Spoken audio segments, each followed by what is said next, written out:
Hi, everybody. I'm Kelly Posner, Principal Investigator for the Suicide Risk Assessment at Columbia University.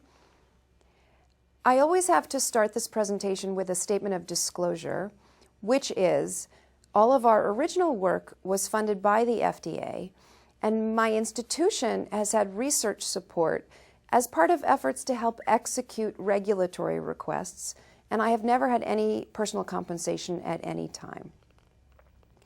All right, well, we're here to discuss administration of this scale, but I always like to start with a few minutes on the public health story behind its use and why it's actually a good thing that we're doing it. And that begins with the fact that the field of medicine and even psychiatry has been challenged by a lack of clarity as to how to define suicidal occurrences. And corresponding to that, we've had no well-defined terminology, which very much cuts across research and clinical settings. So what happens is the same adverse event gets called 12 different things. Suicide attempt, not a suicide attempt, threat, gesture, and often the labels are negative, like manipulative, non-serious, but based on incorrect notions as to the relationship between seriousness and lethality. So somebody hears, oh, she only took 4 pills, we can't call that suicidal, when the data actually tells us something else. This will clearly have negative implications on how we manage. If we can't properly identify ideation and behavior, we certainly can't understand, manage, or treat it, no matter where we're trying to do so. This problem has had profound impact on our drug safety questions, but it even limits our confidence in epidemiological statistics, because if everybody's defining things differently, how can we compare across settings? In clinical trials, we can't interpret what we're needing to make sense of. So adverse events that should be called suicidal are missed, and things that are inappropriately called suicidal. Now, these next slides are examples of the problem that I'm talking about, and they come from the various RCTs that went into the FDA safety findings. And again, they reflect the problem. The first one says, patient attempted to hang himself with a rope. Investigator did not consider this a serious adverse event, but rather part of the personality disorder. So you see, suicidality was not indicated in that label. The overdose of 6 capsules was in fact intentional, yet called accidental overdose. This next one we call the slap heard round the world because it's been written a lot about.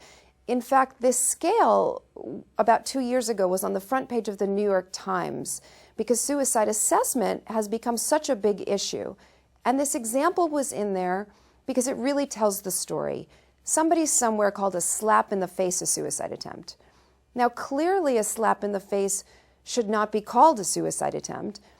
And what it shows you is that it's not about drug companies or investigators covering things up, because it shouldn't be called that. It's about the fact that there's been no training or standardization in how to do this. Here's another one on the bottom. This is a schizophrenic, hit his head on the wall, explained it was like his thoughts were about to explode, inappropriately called suicide attempt. So that's the problem.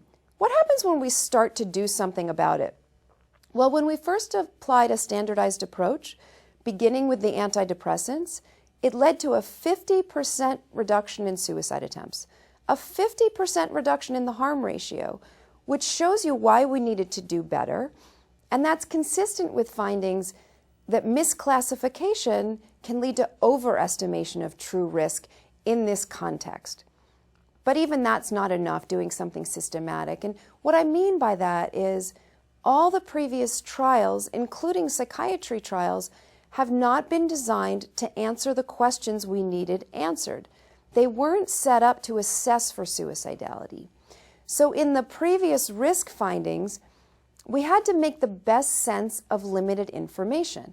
We had to rely on spontaneously generated adverse events. The problem with doing that is that people on active medications have more side effects, headache, stomach ache, whatever it may be. It may just be that an investigator had more contact with a subject because of increased side effects, and therefore more time to hear about suicidal occurrences, as opposed to it being a true difference in risk. And we have many analyses where when we have systematic data, we don't see the risk we see with adverse events. So the first thing we're doing here is avoiding false or misleading results. Now, this scale was actually first designed in a national trial to meet the need for something to track suicidality and look at change. It is the prospective counterpart of the system we developed for the FDA, which is why FDA and other agencies are often asking for its use whenever we have the luxury of collecting new data. It was developed by a number of leading experts. It's actually a collaboration with Beck's group. You may be familiar with their depression and suicide scales. It's evidence-based and it's low burden. It's got a very short administration time. But it uniquely assesses both behavior and ideation. Even when we do one of those large suicide studies and we can take as much time as we want, we have to do one measure of ideation, one of behavior. Nothing had really put them together. It's simply a 1 to 5 rating for suicidal ideation, from a wish to die through an active thought of killing oneself with plan and intent. It can be as little as 2 questions for ideation. So you say, have you wished you were dead or wished you could go to sleep and not wake up? Or have you actually had any thoughts of killing yourself? If the answer is no to both of those questions, there is no ideation, so you move on to behavior. Behavior covers the spectrum. It fixes the problems we've seen in the past. It gives you the definitions. It gives you the questions to ask to figure out what to call something. It's what we call semi-structured, and that means it's a flexible format. The questions are provided as helpful tools. It's not required to ask any or all of them, just enough to get the right answer. The most important thing is for you to gather enough information to decide if you should call something suicidal or not. So for example, if you say, have you made a suicide attempt? And the patient says, yes, I took 50 pills because I definitely wanted to die, you'll see in a few moments you have enough information to call that a suicide attempt, and you don't need to ask additional unnecessary questions. Sources of information. With questionnaires like this, you're encouraged to use any and all sources of information that inform your best answer. Typically, the subject gives you the best insight into their suicidality, but that's not always the case. Let's say a husband or wife of your subject calls you up and tells you about their husband or wife, your subject being in the hospital. This is what they wrote in the suicide note. You will have enough information to check off attempt on your form according to the other source of information, and you don't necessarily need to speak to the subject directly. Okay, this is the range of types of ideation, and what this is doing is articulating what we've been trained in psychiatry to do for many years. It just hasn't necessarily been spelled out like this. Once again, beginning with a wish to die, have you wished you were dead or wished you could go to sleep and not wake up? Or have you actually had any thoughts of killing yourself? Again, no to both of those questions, there is no ideation. You move on to behavior. However, if it's yes to the second question, have you actually had any thoughts of killing yourself? Then you ask 3, 4, and 5. Have you been thinking about how you might do this? Have you had these thoughts and had some intention of acting on them? Or have you started to work out or worked out the details of how to kill yourself? You can't have methods, intent, or plan if you don't have a thought of killing yourself. Those are subcategories of it.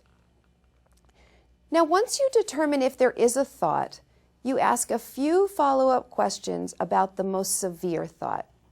We're going to go through the questions, but the reason those questions are there is because Beck's group went through the scale of suicidal ideation with us, and those were the items that were significantly predictive of completed suicide. So if there is a thought about the most severe, you say, how many times have you had these thoughts? When you have the thoughts, how long do they last? Can you stop thinking about killing yourself or wanting to die if you want to? Are there things, anyone or anything like family, religion, pain of death, that stopped you from wanting to die or thinking about committing suicide? And finally, what sorts of reasons did you have for thinking about wanting to die or killing yourself? Was it to end the pain or stop the way you were feeling? In other words, you couldn't go on living with how you were feeling. Or was it to get attention, revenge, or a reaction from others?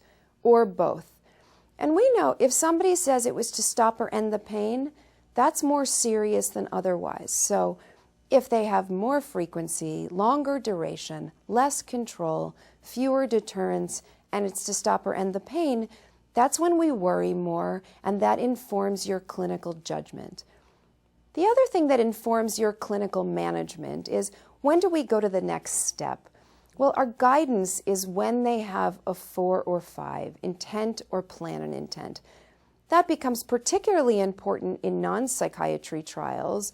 So, for example, in obesity trials, there's an FDA guidance that says only when someone has a 4 or 5 is when you trigger referral to a mental health professional.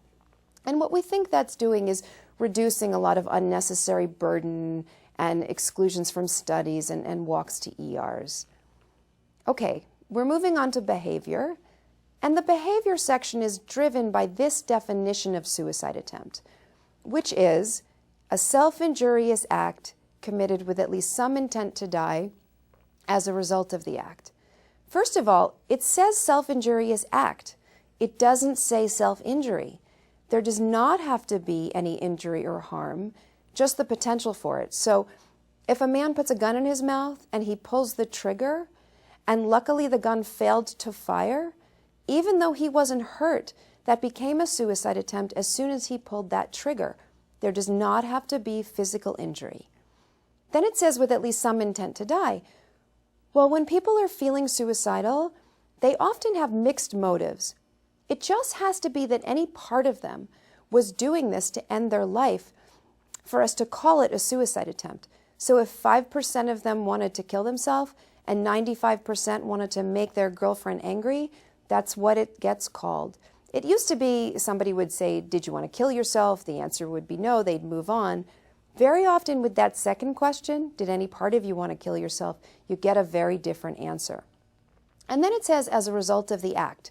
That means the behavior and the intent must be linked. It must be the why, at least in part. Sometimes people cut because they're self-mutilating and they always have a background suicidal thought. Those two things do not equal a suicide attempt. It must be the why, at least in part. And finally, we can infer intent clinically from behavior or circumstance. One way we can do that is if someone denies intent to die, but they thought it could have killed them. Another is what we call clinically impressive circumstances. That's a highly lethal act where no other intent but suicide can be inferred, like trying to shoot oneself in the head, or jumping from an 8th story, or setting oneself on fire, or taking 200 pills.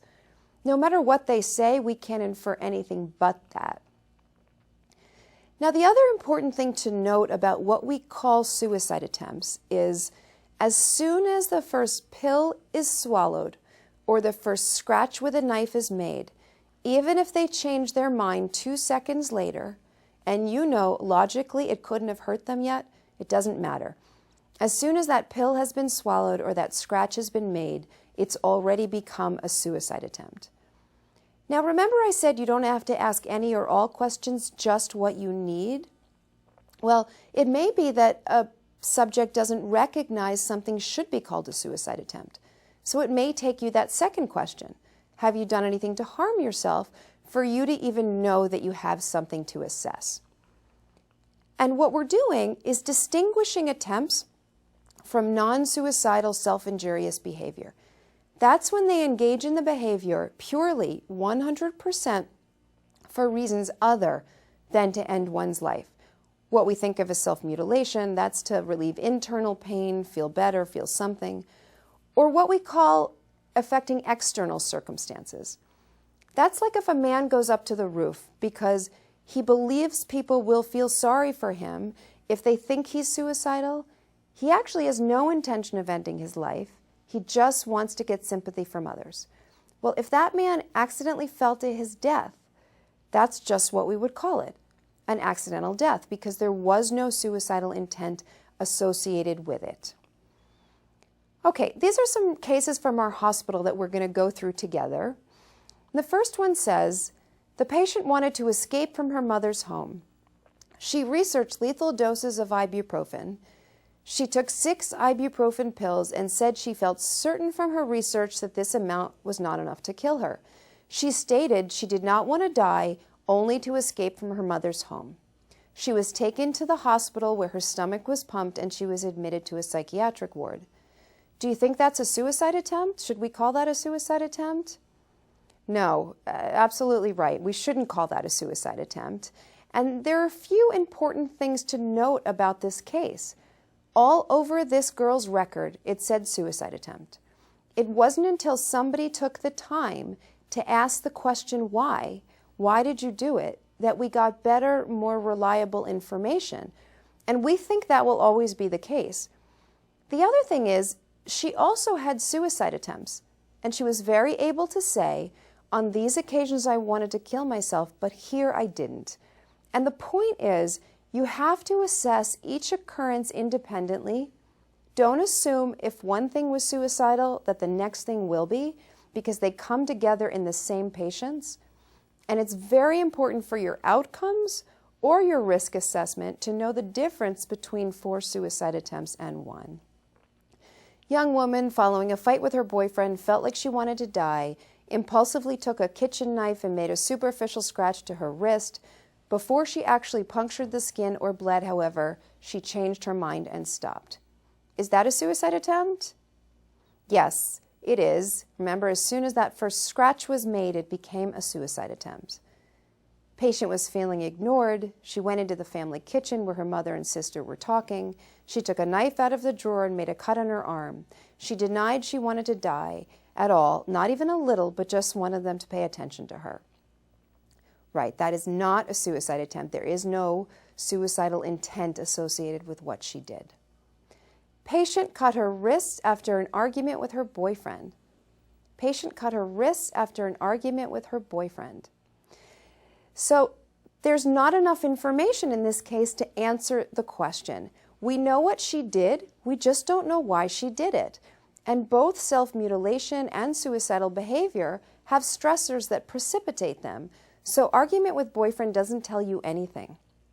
Had a big fight with her ex-husband, took 15 to 20 imipramine, went to the hospital, drank charcoal, unable to verbalize clear intent, but states she was well aware of the dangers of TCA overdose and the potential for death. So yes, we can call that a suicide attempt as well, because remember, you can infer it if they thought it could be lethal. Okay, now there's some other suicidal behaviors that are also important to assess.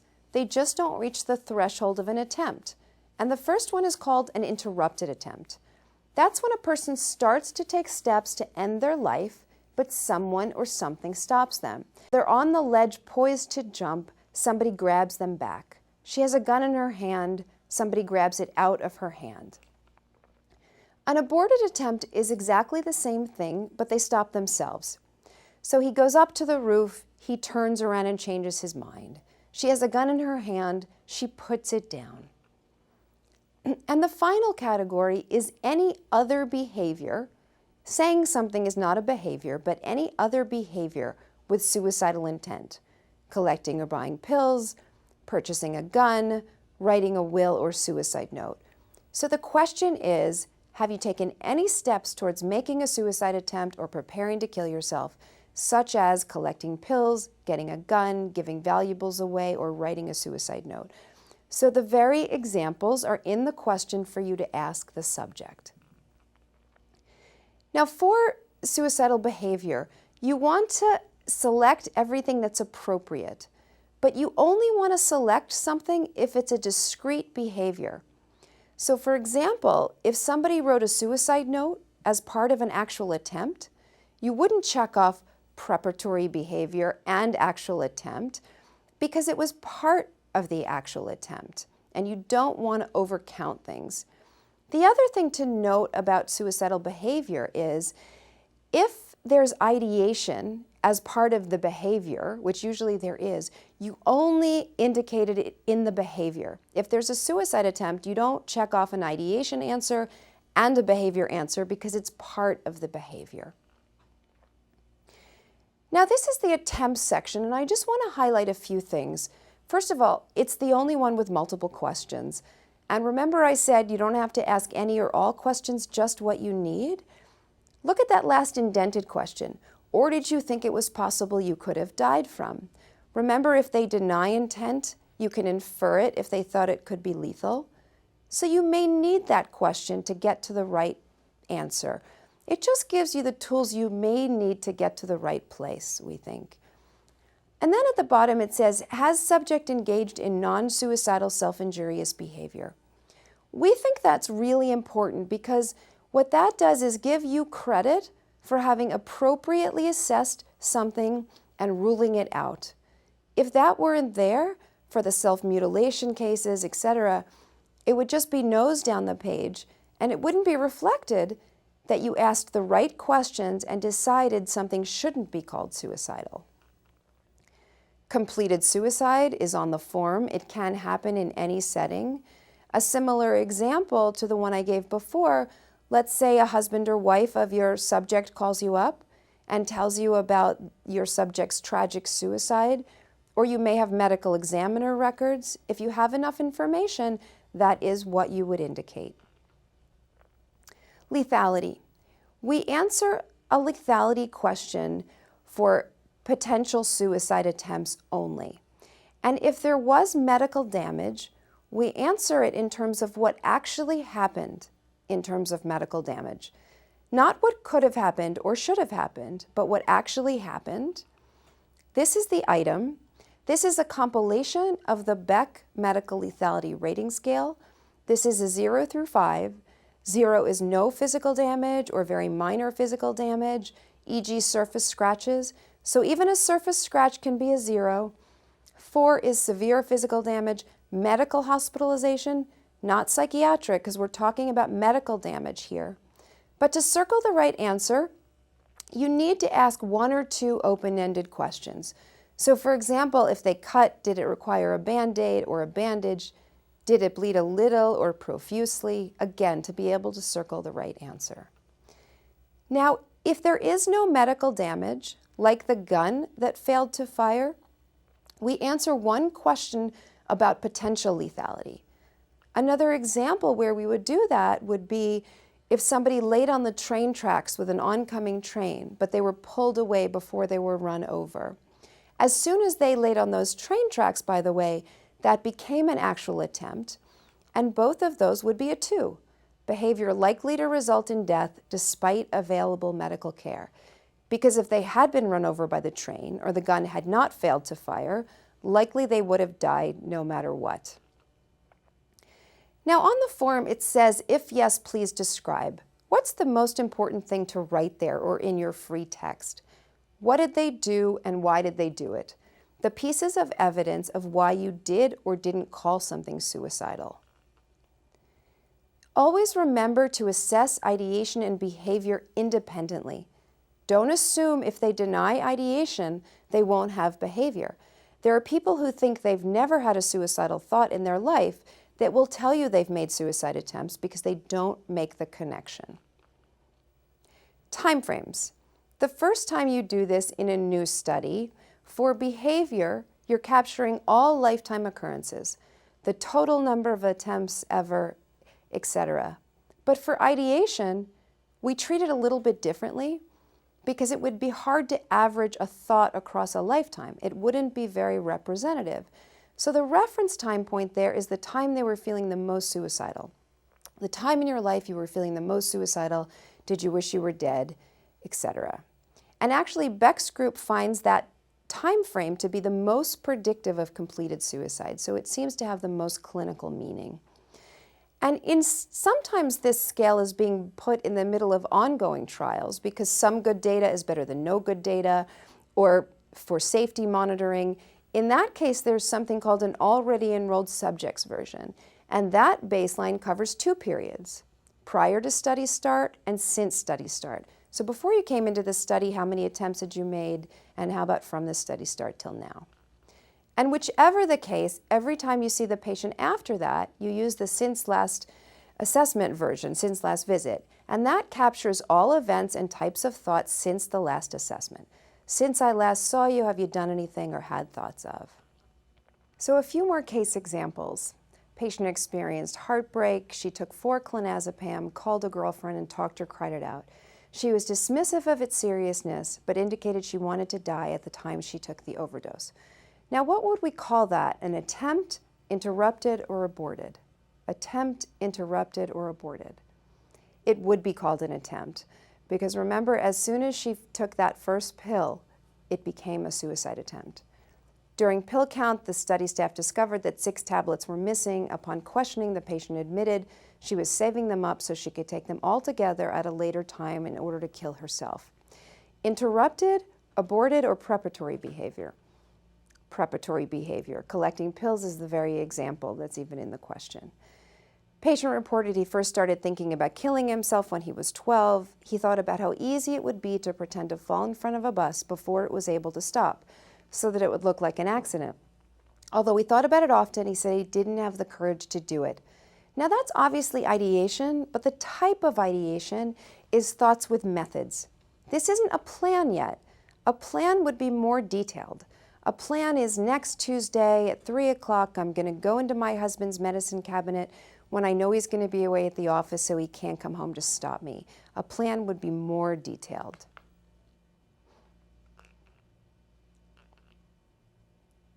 Now, one of my final points is that often in studies like this, we have depression rating scales, and they usually have a suicide item in them, and we say to ourselves, why isn't that enough? Why do we have to do more? This is from something called the PHQ-9, which Dr. Spitzer, who developed the DSM, and Janet Williams, it's their wonderful scale developed in primary care for symptoms of depression. But the suicide item says, thoughts that you would be better off dead or of hurting yourself in some way. Well, first of all, we don't even consider better off dead even to be passive suicidal ideation. We don't consider it to be on the spectrum of suicidality. The only thing that the evidence has ever shown to be warranted is a wish to die. Beck's work has shown a wish to die to be significantly predictive of completed suicide. Hurting yourself can be self-mutilation, suicidality, again, setting you up for false positives. And we actually have studies where this item is followed by the SSRS, and that's what we see. When you ask the right questions about suicidality, you do away with cases that should have never been called suicidal in the first place. Now, there's a lot of clinical lore in the field that asking these questions is going to cause somebody to be suicidal, but the data tells us something different. Dr. Gould, who's an author on the SSRS, has a seminal article in JAMA 2005 indicating that asking these questions does not cause distress or suicidality. Now, this is my email. It's also on the front of your form, and I really encourage you to reach out if you have any questions about how to give the scale, what to call something. And these last few slides are just for your reference. This first one reflects all of the different types of indication where this scale has been used for quite a while, across all of psychiatry, but really across most of non-psychiatry as well. And this one shows you where it's being used clinically and internationally or about to be used. World Health Organization, Europe, best practices. It's about to go into the US Army, inpatients, outpatients, hospitals, emergency rooms, general medical, psychiatric, schools, college campuses, VAs, national organizations, the American CDC surveillance definitions are now the Columbia definitions, essentially. So to us, this is the very good news, because what this reflects, hopefully, is that we're all beginning to speak the same language, which will in turn, hopefully, also foster more precise communication. And in clinical trials, it's across all phases. It's over 90 languages, all types of interventions, but not just for safety, because if an intervention works, suicidality may be reduced, and it's nice to have something to document that. And it's also increasingly used to operationalize inclusion-exclusion. You know, in the past it used to say serious risk, acute risk, bad risk, and nobody knew what the heck that meant. So it's helping to operationalize that more. So on that note, that is the end of my formal presentation, and I thank you for your attention.